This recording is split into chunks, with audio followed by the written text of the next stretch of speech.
Hello, living like a boss, February 10th of 2022. Just hanging around the yard here this afternoon, and just thought I'd make a short video, a little bit of update on parts that I've got on these two projects that I got coming up. One is the D6, sitting over there, deep in the snow. And I've got these stack of rollers. There's a series of 12 altogether, but 10 belong to the D6. And actually, that's I think it's a total of 10, and 8 belong to the D6. There's 2 rollers out here right in the very front. They belong to D4 cats, of which I got a couple here with all good rollers on them, but you never know. They'll come in handy somewhere, I'm sure. Miscellaneous stack rollers between single flange and double flange rollers, and there is a couple of rollers down here that have the old style grease fittings on them, the old button heads, element grease. And of course these are clunky. They turn rough. The other ones are oil bath, and they are way smoother. They just run there, and there's no leaking oil outside. The seals are good. They're fairly good. So I think that'll be working out pretty good when it comes time to do any work on this old D6 out here. That's going to be later in the spring. Those are really good shape compared to this. Actually is one that I took off the D6, and you probably hear it pretty good. It rattles and it's worn out. Those are all grease type fittings. Pretty poor maintenance on the poor machine toward the end of its life. There isn't too much that isn't worn out on that old girl, but that's another story. We'll get it running. The main thing I got was just the odds and ends of parts for this D4, just detail parts. And namely, it's the exhaust pipe for one thing. That's the old pipe down there, kind of like a loose floppy darn thing. It never did sit on the machine properly.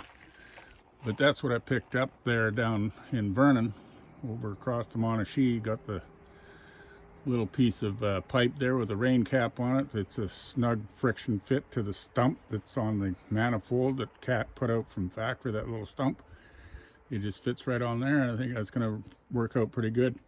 Other things out of the bargain bin is this pile of brass wire wheels. Put in the cordless drill, good for polishing up parts and stuff. Little oil can there. Needed another oil can. This here machine here, the D4s and the D6 takes oil can service. You know, there's oil cups and whatnot on this machine to top up every once in a while and make sure the bearings inside get some oil.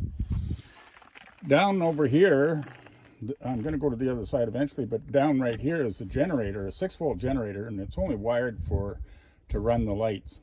It does not charge up a battery or anything, not in the current configuration. So when you start it up, it just lights up these 2 headlights here, which basically glow about the same brightness as your running lights on your pickup truck. Don't really light up a hell of a lot, but it is what it is. That's what they had in the day.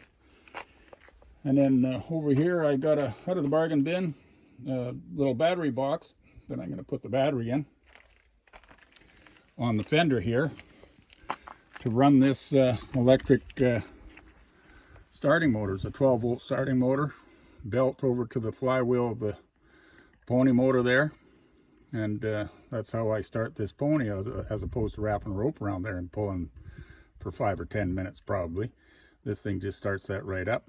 Right in the center of the frame there, you can see on that rusty old dash that I have here, there's a yellow gauge. I just put that brand new gauge on there. It's a fuel gauge, fuel pressure gauge. My other one was cracked in the face, and the needle was stuck up off bottom there, like so I didn't know if it was actually working or not, and you couldn't read the damn thing anyway.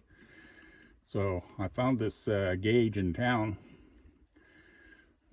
It doesn't say fuel, it doesn't say oil, it just says pressure. So, but I don't know what it is. It's for the fuel system. Hopefully it's going to pin it over there by, you know, the equivalent of what the original cat gauge. It just had color bars for indicating proper pressure. But this here, as long as it's over to the hard right there at 30-40 pounds, I think we're going to say that's good. I'm sure that's what it'll give us. On top of that, I did get a solenoid I'm going to put into the battery box there, and a little jumper switch, so I can just hit the switch and the little starter motor will start up and start the little gas pony. But anyway, that's what we're up to today. Had to go to Vernon to get some W9 parts. We blew the lower rad pipe, the steel pipe, out of the W9 there yesterday.